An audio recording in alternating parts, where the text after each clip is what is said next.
Hello, let's continue our Sudoku adventure with In It Together by Palfly Kampling. So we're back to our normal puzzles. This is not a cipher puzzle. Can you believe those exist? All right. So we have normal 6x6 Sudoku rules. That means in each row, each column, and each 2x3 box, we are placing the digits 1 to 6 exactly once each. We also have arrows in the grid attached to circles. Whatever digits go in the arrows, like 2, 3, you add them together, that goes in the circle. Digits can repeat as long as other rules allow it. So we could do, actually, that doesn't really matter in this one. So forget that. We also have numbered rooms. So clues outside the grid indicate the digit that has to be placed in the nth cell in the corresponding direction, where n is the digit placed in the first cell in that direction. So let's say this was a 3. Then what we do is we count 1, 2, 3 away from the clue, and then that's where the 6 goes. So the 6 is the digit that's placed, and whatever goes here is where it's placed. So if this was a 4, the 6 would go here. If this was a 3, we'd count 1, 2, 3, and we put the 4 here. So it's not column 3, it's 3 away from the 4. And that's it. Those are the rules. There's a link in the description if you'd like to try the puzzle yourself. And I'm going to get started right now. Okay, so a bunch of 2-cell arrows. 2-cell arrows add to 3 or higher, which doesn't seem all that exciting. Numbered rooms. These both place a 6. So actually, this can't be a 1-2 pair, because that would mean that, well, first of all, this is very important. You can't put a 1 next to a numbered room clue unless it's also a 1, because this is saying put the 6 right here where the 1 is. That doesn't make any sense. You also can't put a numbered room clue other than the 1, but none of these are 1, so it doesn't matter. We can't put any of these numbered room clues where they are.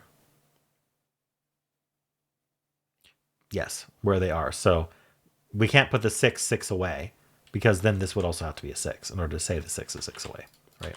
So those are things to keep in mind. So none of these can be 1. So 2, 3 is actually the minimum, which would be 5. We could also do 2, 4, which is 6, but it does require the 2, which means there is going to be a 6 in one of these two. And then there's a 6 somewhere here. So that means that the 6 in this column... Ooh, wait. If there's a 6 in one of these two, it's a 5, and this is a 2, 3 pair. Hold on, that's even better. So one of these two is a 6, where the 3 ends up. And then we need a 6 over here. Now, if this was 6, this would be 5. Which seems okay. All right, let's take a step back. What do we do? How about this 4 numbered room clue? Where does the 4 go? Well, this can't be 1. It could be 2. That would put the 4 here. That's fine. This would be a 1, 3 pair. Could be a 3 easily.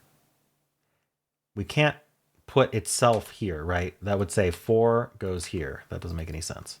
So it's kind of the corollary of what I just said earlier with the 6s. And it can't be 5, and it can't be 6. So it's 2 or 3 only, putting a 4 in one of these two.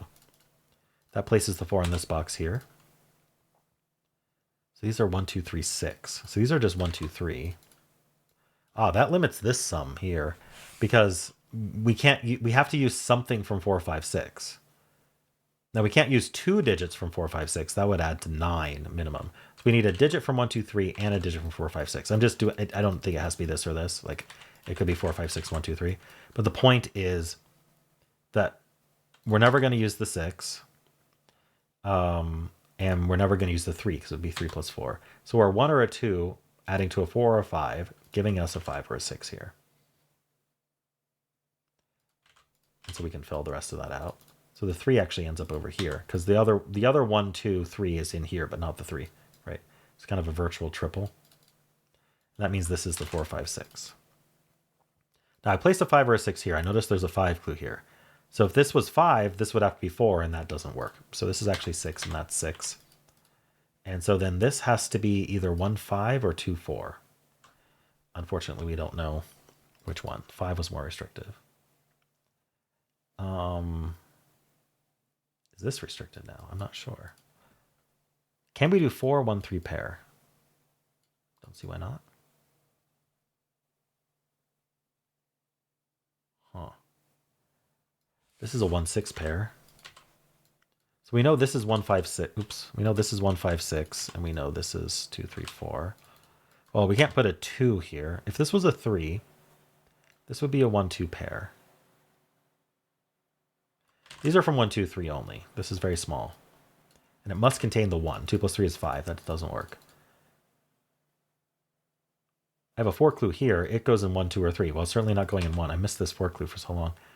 So the 4 actually does go on here, meaning this is the 2, 4 pair to get to 6.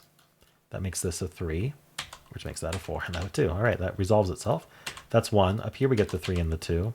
These aren't 4. Over here, this is our 1. This is our 2 or 3. This is 2, 3, 4. This is 5, 6. And we know the order. That's 5, that's 6, that's 1. We get the 5 and 6 here. 2, 3, 4 down here. 2, 3, 4, 5. You know, 5's in one of these two. This is a 2, 3 pair, so this is a 1, 4. That means that's not 4. And these are 2, 3, 5.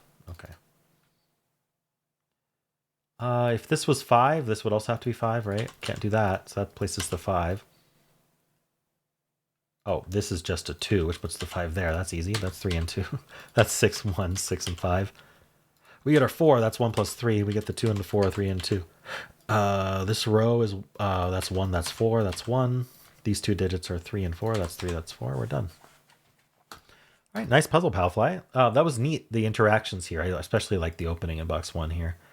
If you're ever unsure where the break-in is, look in box 1. If it's hand set, often in box 1. That's a tip for you. All right, and how'd you do?